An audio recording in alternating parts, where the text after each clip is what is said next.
At the beginning of time, there was one small star in the center of our universe. This star shone brightly as it burst into flames, opening the gates to the heavens with its stunning light. An egg was delivered from this holy land. It was known to be no other than Gazalord's. The light this young deity brought to the darkened world was so overwhelming it awoke a new beginning. The universe basked in the god's presence, as it came to life with new stars and galaxies. The heavens flooded the world, bringing light to the realms beyond.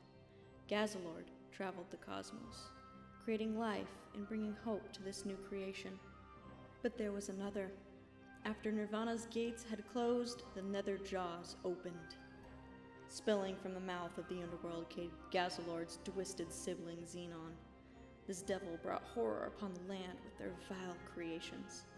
Wherever Gazalord brought life, Xenon followed not far behind.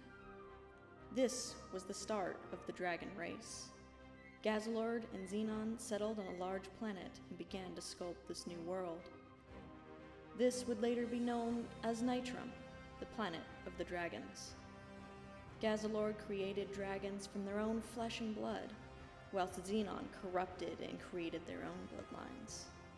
Eventually, the world had split in two, with the dragons claiming half of the planet and the defects ruling over the other. Over time, the boundaries began to blur. The creatures began to mingle with one another. However, some lands still lay dominated by the defects. These areas were to be avoided by normal dragons at all costs.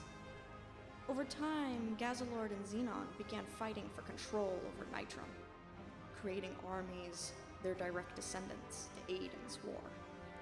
Gazalord created the Vectorons, and Xenon created the Zectorons. These two halves were at war for many millennia, until one day, the planet gave way. The gods fighting caused a shockwave to erupt, splitting the ground and dividing the planet's core. The blast forced the lands apart, flying off into tiny chunks around the sun that would later make up our solar system. The guardians selected by Galactia were assigned to each of these new planets, whilst Gazalord banished Xenon to the center of the Milky Way, forever imprisoning their sibling in this black hole. Gazalord now patrols the center of the galaxy for eternity, keeping Xenon at bay.